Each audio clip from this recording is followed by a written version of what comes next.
I was 12 when it happened, but I remember it like it was yesterday. My cousins and I were spending our winter break at our grandparents' cabin in the mountains, a tiny village surrounded by forest and frozen roads. The place was peaceful in the daylight, but once the sun dipped behind the trees, everything changed.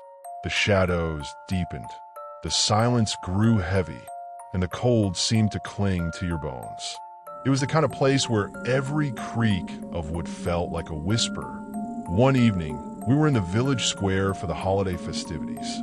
The grown-ups drank mulled wine, the kids played tag near the bonfire, and laughter echoed through the snow-covered streets. We lost track of time. By the time we started walking home, the sky was ink black, and the stars had vanished behind thick clouds. There were no working street lamps on our path, just the soft crunch of snow beneath our boots and the dim glow of a lantern my cousin carried.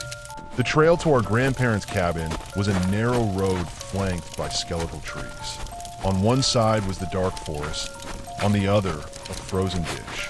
As we walked, bundled in scarves and jackets, I noticed something. A man, tall, thin, wearing a heavy coat, was walking behind us. At first, I assumed he was just heading home like us. But then we slowed down. So did he. When we sped up, his pace quickened too. He wasn't walking beside us. He wasn't passing us. He was just there, behind, watching.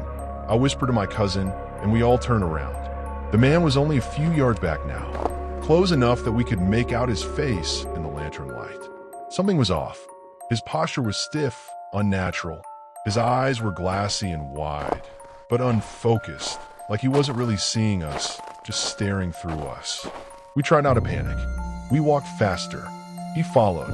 Then he began to hum. It was low and off-key, not a song, more like a vibration. It sent shivers down my spine. None of us said a word. The humming got louder the closer he came.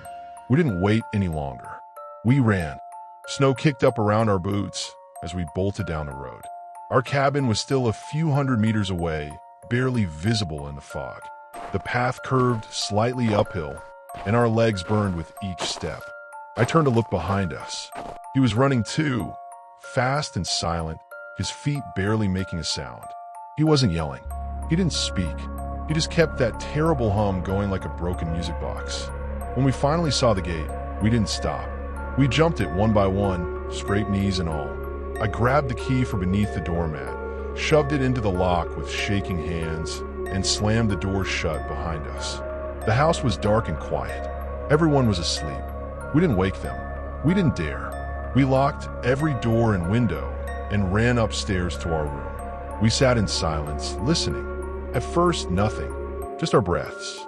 Then, faintly, the crunch of footsteps outside in the snow. Then stillness. I was the only one awake. Something told me to look. I didn't want to, but I did. I pulled back the curtain just an inch. There he was, standing just beyond the gate. Not moving, not trying to break in, just watching. The lantern light from the porch flickered against his face. And though I couldn't hear it, I could feel it, the humming. I let the curtain fall. The next morning, he was gone. I tried to convince myself it was just a drunk. Maybe some unstable man who wandered too far from the village. But a few days later, while delivering a package to my other grandmother's house, I overheard some villagers talking. A man had been arrested the night before. He'd followed a young girl through the woods, tried to break into her home. When they found him, he had a hunting knife tucked into his coat. They said he wasn't drunk. He wasn't from a village. No one knew where he came from. In that moment, everything clicked. The way he moved, the humming, the silence. He wasn't just some stranger on the road. He had picked us, followed us, hunted us. And if we hadn't run, if we'd walked just a little slower, I might not be here to tell you this story.